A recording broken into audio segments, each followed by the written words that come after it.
Hello everybody, good day to you. Welcome back. Glad you were here. It is Friday, it's my Friday, and it being Friday, I'm doing something for myself. I've got a tradition of doing that, and for myself, I'm going to continue Project Silverado. This is a 2007 Chevrolet Silverado 3500 6.6 Duramax diesel with 222,389 miles on the odometer. And today we're going out back, and I'm gonna go ahead and pop my rear differential cover off because I have an upgraded rear diff cover, and I've been chomping at the bits to get this thing installed, but priorities have reigned supreme, and of course, like I said, I wait until the afternoon on Fridays to tinker with my own toys. Now, I am gonna break my own rule with something. You see, my big lift inside is occupied with a Chevrolet Avalanche, and so I'm gonna try to get this thing up in the air on my little big lift straight ahead. It might fit, it might not, it might pick it up, and it might not. So I'll play that by ear. We'll see if it's gonna work out. I don't know if it will. So let's find out right now. Moving on in.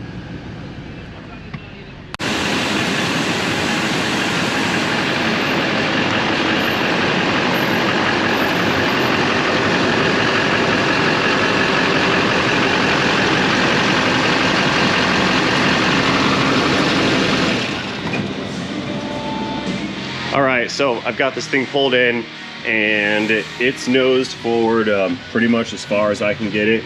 And I do not think that this truck is going to be lifted on this rack.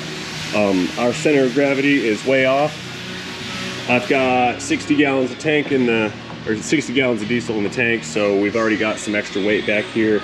I don't really think that this is appropriate because we're too far forward on our lift point. I'd like to see the lift right here at the line on the doors. So looks like I'm doing this job on the ground. Yeah, that's how it's gonna be. So what we're gonna do is roll around on the cart and get down here and get access to our diff cover driveway style. So stay tuned, because this is gonna be a very good video. Happening Z hood.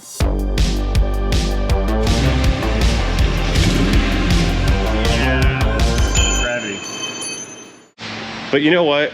I'm gonna try it anyway, because if I can lift this up just a couple feet and then maybe secure it with like a floor jack or something, that's better than lifting it up no feet. So I'm still gonna rack it up. We're gonna see how this works out. I'm not gonna be unsafe, but I am gonna try to get a little bit of a lift out of this. Probably shouldn't, but if it's gonna go south, I believe I will be able to tell fairly quickly. Now, according to the lift, this is within spec to lift up. It's a 10,000 pound lift, and this thing fully loaded weighs about 9,000 pounds. So we're at capacity, but we're not overloaded. All right, moment of truth stuff. Black subscribe button. We're clearing the running boards because I don't want to break my running boards. We have contact, none of it's very good. We're a little off center and stuff. There we go. Get that one right. Perfect. Moving on up. It's taking the weight.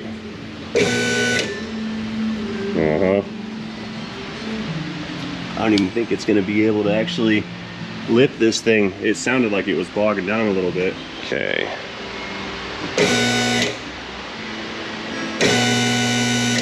It's making the lift. Let's see. Yeah, it's taking it. And we're not leaning, we're not pulling the bolts out of the ground. That's a bonus. Okay. Yeah, this is the first time I've maxed capacity of this lift before. Yeah, 10,000. Oh, look at that's a slow motor. You know what? I think that's about as high as I want to go. Yep. Let's go ahead and set this down in the locks. All right, now I need to make gravity. Snow shovel gravity. I need to make this thing a little safer. I just don't trust so much what's going on here. Okay, here's the plan. Trailer hitch, right? We're gonna go ahead and pull this drop hitch out. because I've got more on this side than this side, so I'm going to pull this and flip it. And we're going to run a floor jack under it, and that's going to secure and keep the truck from wobbling around. Let's see if that's going to work.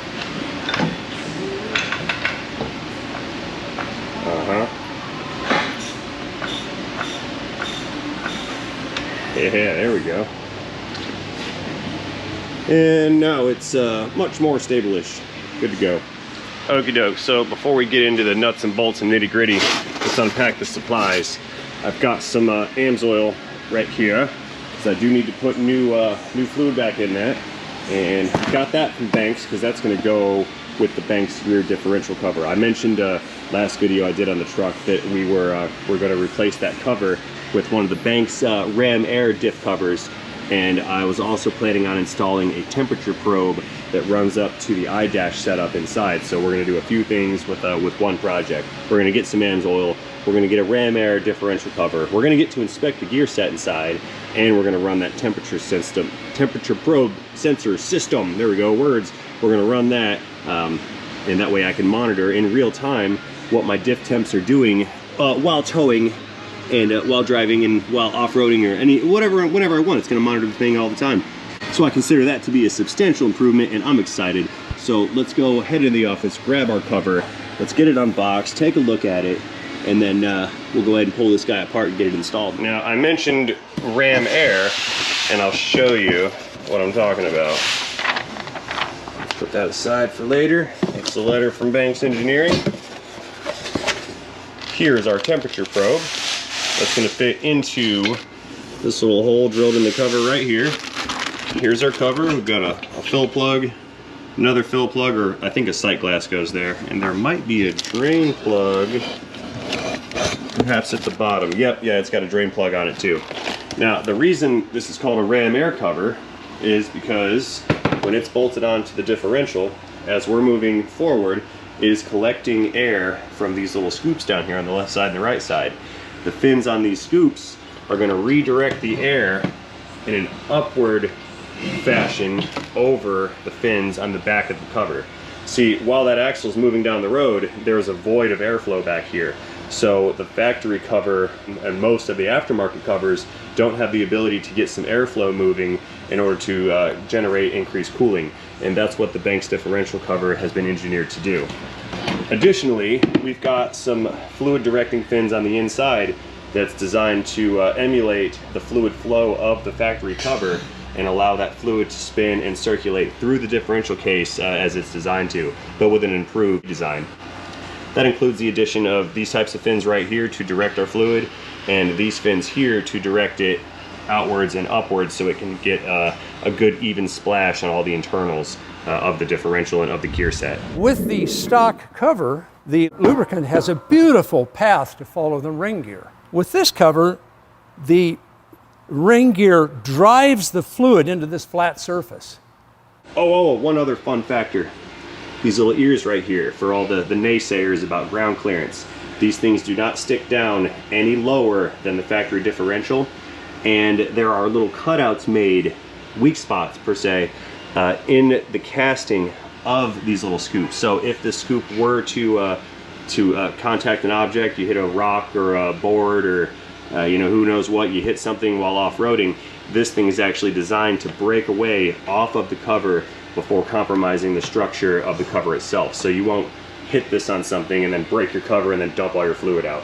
It's designed to break away and still leave this thing to be functional.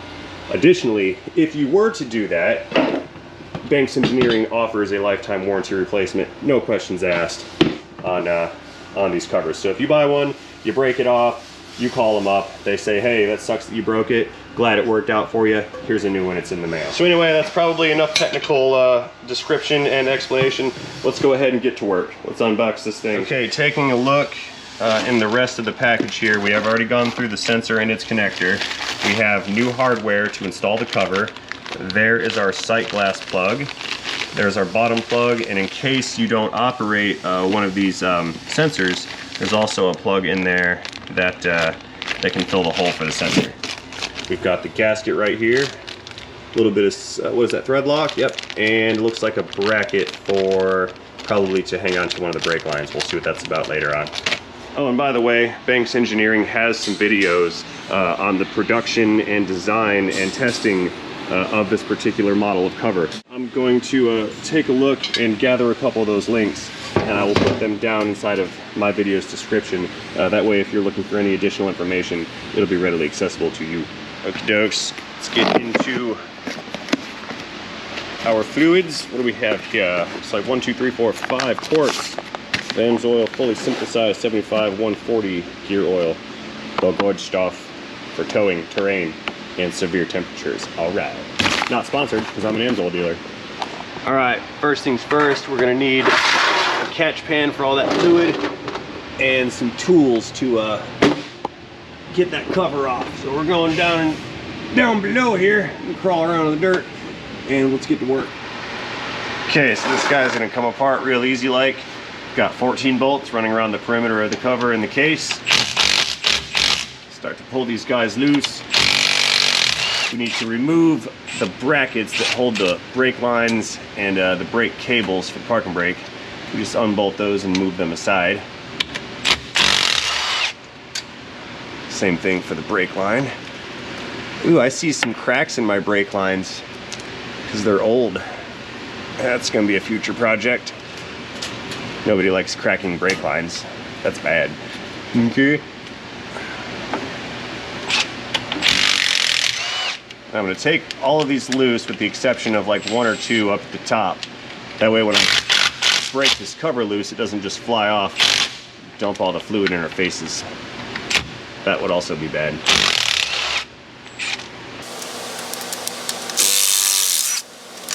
I gotta tell you, working on the ground on your side on a creeper is a lot different than standing up. Everything changes. Nope. Couple more to go here. I've never had this cover off this truck.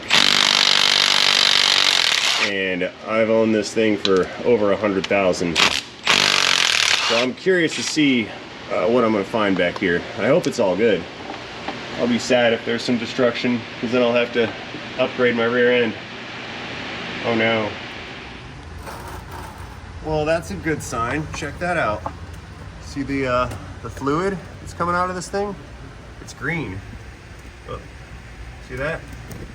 It's actually a really good sign because I did service this rear end once upon a time, and I used some BG fluid. Now that was when I was working at the dealership, which was about 2 years ago. So yeah, that's 2-year-old fluid, and it still has the green color to it. That's actually a really good sign. I like that. Anyway, what I need to do next is get behind this with a chisel or a pry bar and just hammer at it a little bit to separate the cover from the case. Let's get after it. Just tap it in real nice like.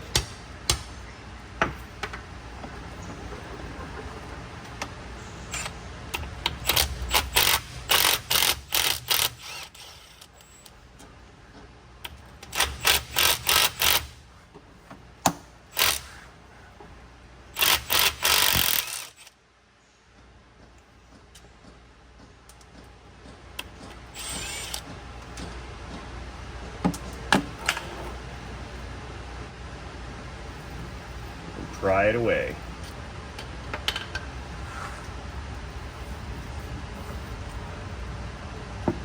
Ooh, stinky. Green and stinky. Let's see what we've got here. That's actually looking really nice in there.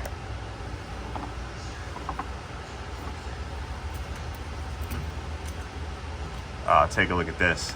That's the factory GM locking mechanism. See that little weight package right there?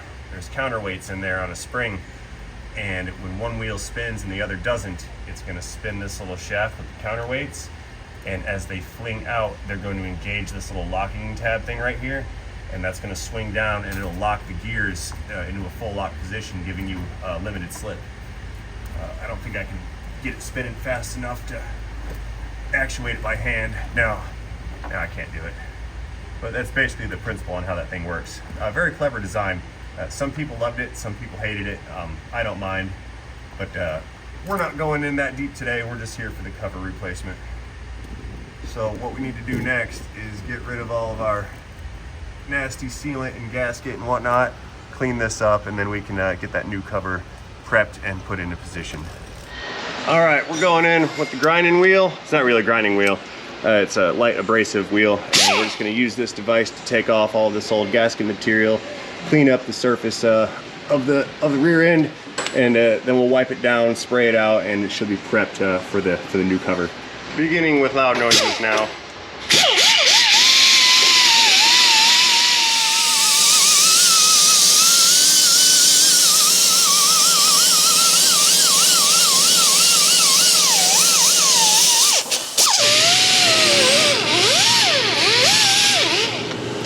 Nice. So far so good. We've got all the gasket material removed. That's pretty clean. There's nothing left, no rust, no more gasket. So let's back up some and spray this out, get all the debris away from here, and then we can get that cover on there. Real nice. All right, time to decontaminate this business down here with some double action. Oh, I broke one. Caught. Can't believe I broke that, trying to show off. Take two, double action shiny. Hose it down.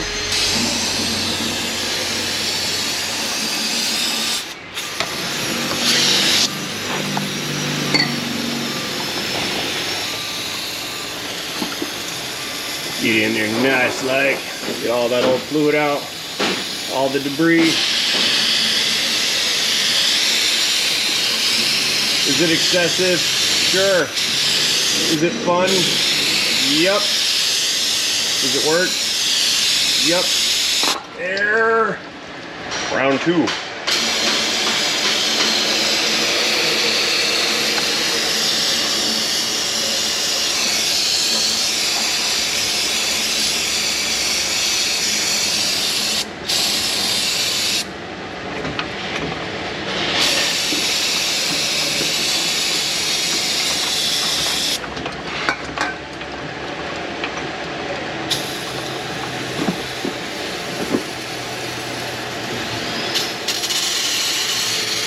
Uh-oh. Oh no, another!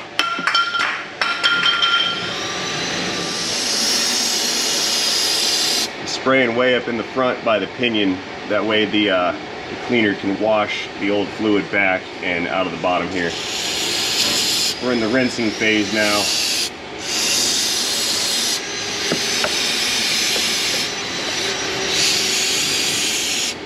Very nice. Alright, I think that's enough cleaner. Get rid of this. Another. Okay, no, in all seriousness, we've got a good clean differential now. There's none of that old fluid left in there. All the debris that I caused has been washed away. So we're ready for the next phase. Let's go ahead and fetch the cover, put the gasket on it, and prep it for installation. Okay, we've had a little bit of drying off time. We go in there and try to soak up whatever might be left inside of the bottom of this case. I think we're good to go. No more residuals on here. Let's get rid of any debris or oil that I missed. With that much brake clean, I don't know how I would have missed anything, but you never know. And we can go ahead and get our cover lined up and bolted on. I've already brought it over here, and we've got the gasket set up inside of the machined groove in the surface. See that gasket? Runs all the way around, so we're not going to need any sealant, nothing like that. We just set this thing up there, bolt it in, and set the torque to the proper range. Words. All right, and let's go ahead and get this bad boy moved into position here. Same way she came off. We're going to set it up, get our holes lined up, and we're going to start a couple bolts to hold the weight. Now yes, these are supposed to have thread lock, but I'm not going to thread lock my bolts just yet. There's bolt number 2. Okay, so now she's in position. That's looking really nice. I like it. Actually, you know what? This is all wrong. This is all wrong. This isn't gonna work for me. This is not going to work for me in the slightest. I'm taking it all back apart. We have a major, huge problem with this situation. Hang on, start over. See, my problem here is that differential cover is a beautiful piece of engineering, and this differential is kind of rusty and weathered and a little bit faded. It's not covered in dirt. It's been pressure washed and sprayed and cleaned, but it doesn't have a very good looking patina, so I'm just gonna hit it with some high temp engine paint. That should look pretty good, and I'm gonna get some paint around this area here, everything that's visible. That way we at least have a good looking completed project and not lipstick on a pig, so to speak. So I'm just gonna hit this with a little bit of black shiny spray paint. Nothing crazy, just to make it look a little bit better. There we go. Cool thing about the engine paint, what was this? Duplicolor engine paint. It sprays very nicely and it's very easily controllable. Which is why I like to paint things that are not engines with the high temp engine paint.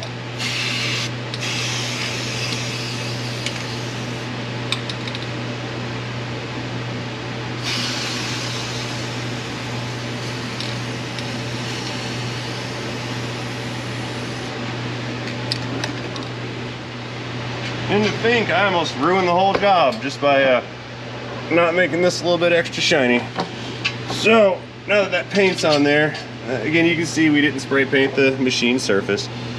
Now I can get this cover back in position and we'll bolt her back in. Once I get the first two bolts in to take the weight, I can get some thread lock on the other ones. Come on now. Okay. Okie dokes. We've got some thread lock. I'm using my thread lock because I like the applicator tip, not the thread lock that came with it. Either way, that should be fine. What I'm going to do is just get these in one at a time. Not that one. And we'll start them with the electric ratchet, and I'll finish them with a torque wrench. I need to make haste because I don't want this thread lock to set up before I achieve torque on these fasteners. So we're just going to get them all in there, toss them in, run them down, hit them with the torque wrench, and then we can proceed. Can't even get it in the hole. There we go, there's one. These holes are really deep because the fins, the cooling fins on this unit are absolutely massive. This thing is like one giant cooling fin. Put that one in. And again, we've got 14 of these guys. They're all stainless steel too, by the way. These are really nice, nice fasteners that we got, that we have. I do not believe we can use the factory bolts because they do not have the length to secure this particular cover. There's a lot of material in this cover. This thing is no joke.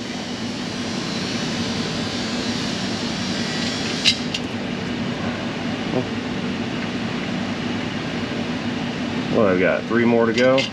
Yep. Right there. Actually 5 more to go because the others do not have thread lock on them.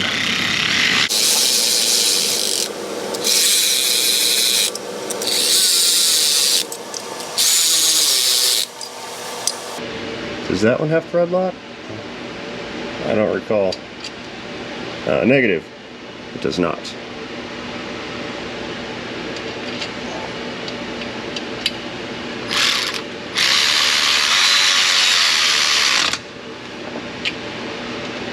That one does. And this one, I lost the one that wasn't thread lock. I think it was this one. Yes, I remember. Put that guy back. There we go. Good.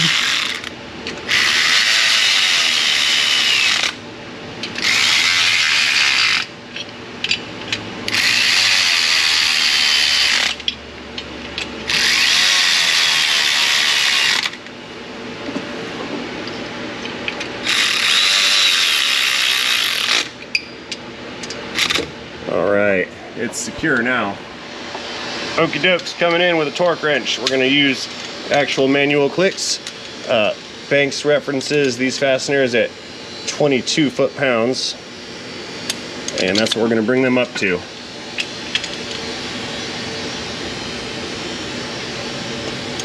Not yet. Actual clicks. And I'll finish off the remaining two up at the top once the rest of these are done. Those are the two that also double up as a bolt for the brackets. Multiple actual clicks. Oh, missed that one a little bit.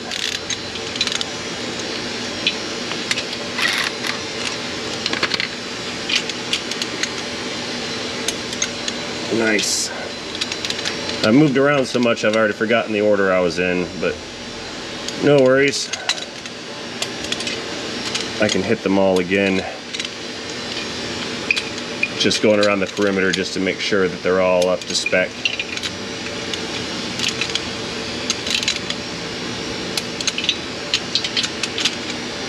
And the reason I'm paying particular attention to actually torquing this meticulously is because this is an aluminum cover, and aluminum is susceptible to warpages, and we do not want to cause that on a very expensive piece of equipment, because that would be bad. Okay, I think I got all those. Let's get these brackets lined up and finish off those last two bolts up there.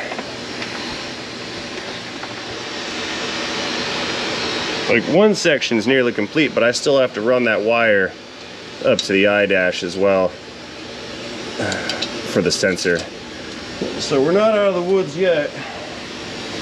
We're getting there.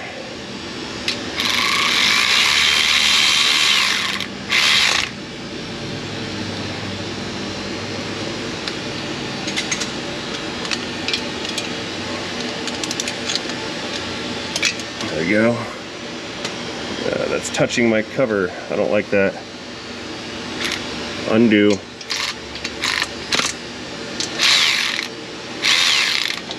Can I just remove this? No. It's attached to the brake lines or whatever. But I can bend it.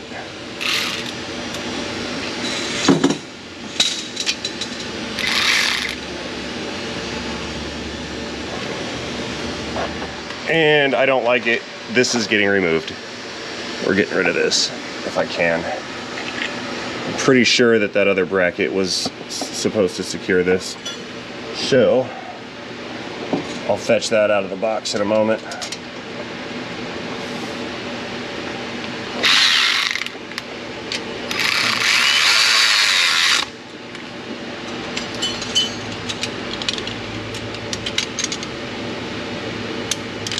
.22 foot-pounds of torque. Okay, that's going to be one of the fill plugs. Need to get the drain plug installed, the sight glass, and the temperature probe right here. Drain plug goes down here in the bottom. Incidentally, there's also another drain plug on the actual housing, so now I have two, which is kind of cool. But that design is incorporated into these covers to include the differentials and the axle assemblies that do not have a drain plug. So that was very forward thinking on the engineering team's part. Good job, guys. Okay, let's get the drain plug in real quick since I have it in my hand. Really cool feature. It says Banks on the end of it. How awesome is that? So we got a drain plug with a gasket, and it has a magnet built into it. By the way, since we have a magnet here, that also proves, or I can use that to prove that these fasteners are stainless, because these are non-magnetic. So those were stainless fasteners. I like it. Anyway, let's go ahead and screw this drain plug back in, and I'll apply some torque to that. Definitely want to make sure you don't forget to tighten that, because it'll come out and then dump out all of your AMSOIL, and that would be expensive. Here's our sight glass plug. I'm gonna do that last because I'm just gonna fill through this hole right here. So let's get that bracket that came in our kit and the last bolt installed up top. So I think we're gonna wrap this around like so, since we deleted that factory ugly bracket. So, ooh, that's not gonna fit. I'm doing it wrong.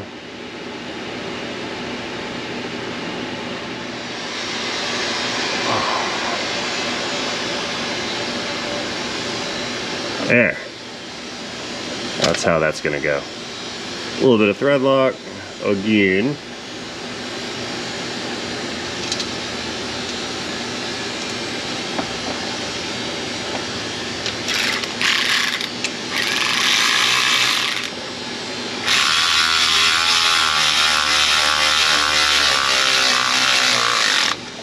Click. And where's my torque wrench? 22 foot-pounds.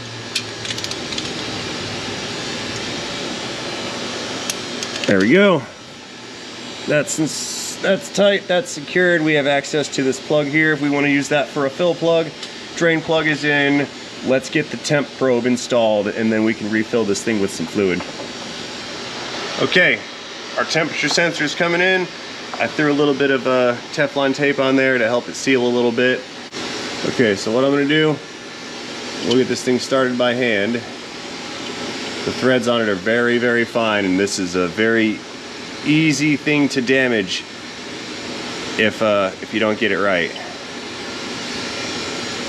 And then we'll get a socket over top of it and a small ratchet. Now we don't need to get this thing super tight. A couple turns, you'll feel the resistance on it. We don't need to tighten it till it bottoms out. And we certainly do not want to strip the brass on that sensor. Hence the use of the small stubby ratchet right here. A little bit more. Little bit more. I want to make this even and flat and level right here. That way it looks good. Okay, let's get our drain pan over here in case we have some overflowage. I've got my my bags of AMSOIL. I'm gonna go ahead and pull the cap off. You see they're sealed. We'll break the seal if I can get a hold of it. There we go. And then we take the cap and take the cap off the cap. Screw that onto our bag. Snip the end of it off with some side cuts. And let it flow. I'm gonna spill some of this. It's gonna happen, but that's just the nature of the beast. Oh, one other added benefit of this differential cover is it actually increases fluid capacity by 1 quart. So normally if this would take 3 quarts, it's gonna now be a 4-quart system, and that's gonna help a lot with heat absorption and heat dissipation. And that's the name of the game with this device. It's about reducing heat and saving your gear set.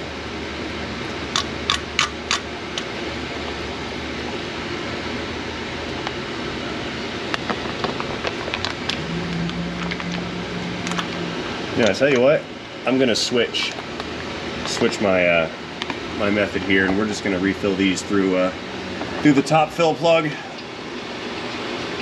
I don't know why I tried to do it through the side plug. That was kind of silly of me. But it'll be easier to go through the top plug.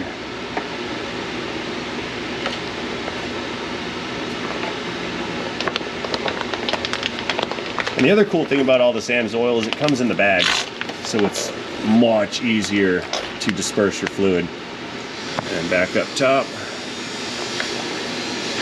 plug that in and let it ride a little bit, and while that's flowing, we'll go ahead and get the sight glass in.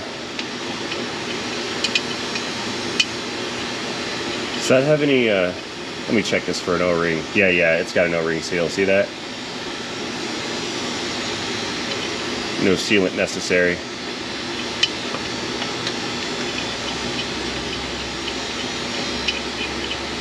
And I'll go in there with a socket and snug that up in a moment, as soon as I get my, my 4 quarts installed.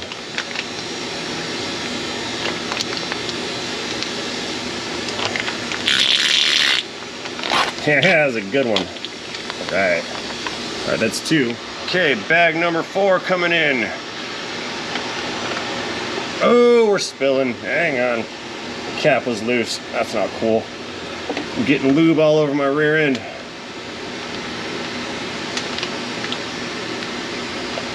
Okay, and now we're going. So we should see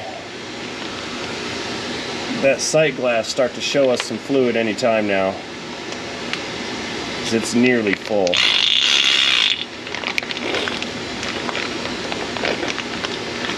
There we go. Yep, there's a little bit right there. Look at that. Starting to see some fluid right on our sight glass. All right, now that our unit's full, let's go ahead and tighten up that sight glass so it doesn't come out and leak out all of our fluid and whatnot. We don't want that to happen. I actually had to turn this sensor a little bit because it wasn't allowing clearance for the socket, so I couldn't make it perfectly straight.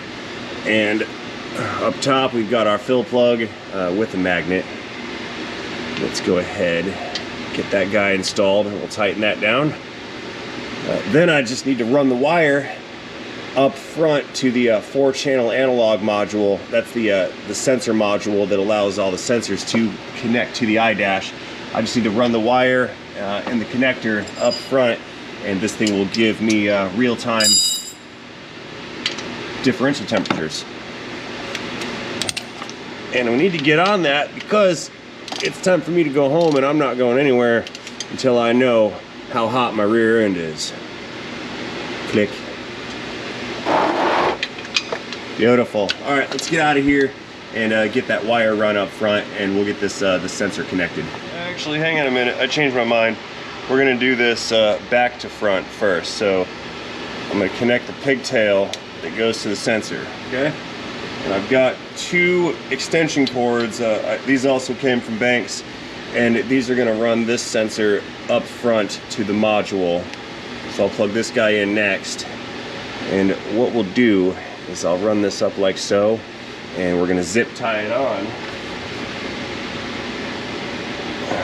into a few places, and we're just gonna follow this cable up as far as we can, and we'll make a transition into the frame and or wire loom in a moment. But for right now, we'll get this guy in here, and that's secure. So we're just gonna follow this cable over. We're gonna get it into the driver's side frame rail. We're gonna run it up the frame rail up until it gets to the left front wheel well. It's gonna go up into the wheel well against the firewall, and that's where the other end of this cable right here is going to meet the sensor module and thus meeting the iDash. All right, here's what we're looking like so far. We've got the wire running up the cable, 3 zip ties. Let's go around in the front of this left rear wheel and continue installing this this new wire. Rolling around on the creeper. Let's go ahead and connect the 2 extensions. And I guess I'll just follow this up to this point here. So here, I'll run this through that little cable hanger, and I'll send it forward probably to, I want to say maybe right here, and then we can go up. That's really all I can do. Okay, let's go find our other pigtail off of our sensor module. You guys heard me mention a couple times the 4-channel module, and that's this unit right here. What this thing does is allows up to 4 independent sensors to be connected to an iDash, and it runs on its own data line. So the iDash can pull measurements, again, from 4 different sensors. So I've already got 2 of those sensors occupied, or 2 of those circuits. I've got a pressure and a temperature probe plugged into my boost pipe right here, and I'm going to use channel number 3 for my differential temp. So I've got to find one more of these pigtails right here and run that down behind the fender well, and it's going to meet up with my extension cord, which is right about here somewhere on the frame. So let me fish one of these guys down below, and then we'll go ahead and get it connected, and we'll get the system fired up and see how it works. Yay! Okay, so here's our connector from up front, and back over here, there's our connector coming from out back. I've got it run up and behind the body mounts following the original wiring harness, and we have just enough to make the connection. Take a look at that. Like, it's super duper close. So this took 2 extensions. 3 would probably be best to be able to route it. There we go. Yeah, 3 would probably be best to be able to route it and hide it a little bit better. It is kind of exposed in a couple places, so I think I am going to add 1 more of these extensions onto this circuit, just so I can, you know, like I said, hide these wires and route them a little bit cleaner than what they are right now. So I bought 2 extensions, but the 3rd one is probably necessary, so I'll do that later. Anyway, the system is connected, so let's get out of here, get this thing off the lift, and I want to fire it up and see what the temperature is. Anyway, let's key this thing on. Come on, modules. Oh, starting's the engine. There, come on, modules.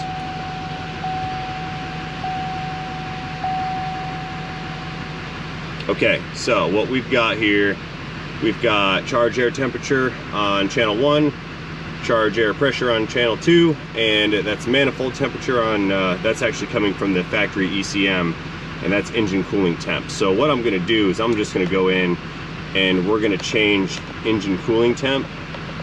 That's field 5 ECT. We're gonna change that to, I need to find, what are we looking for? Temperature. There we go. And we're looking for channel 3 on the 4-channel module. Actually, I may have to set that module up. Let me back out. We'll go into Banks modules. There we go. 4-channel ambient and 4-channel 1. We're setting up channel C. Channel C, we're going to enable that. There we go. So channel C is turned on. It's not voltage, it is going to be temperature. Sensor is air and fluid, offset, 0 offset, map parameters, yada yada. Let's back out and see what it says. Oh, we still need to set up the gauge layout now for channel C. We're doing 5 gauge. Gauge selection, number 5, category.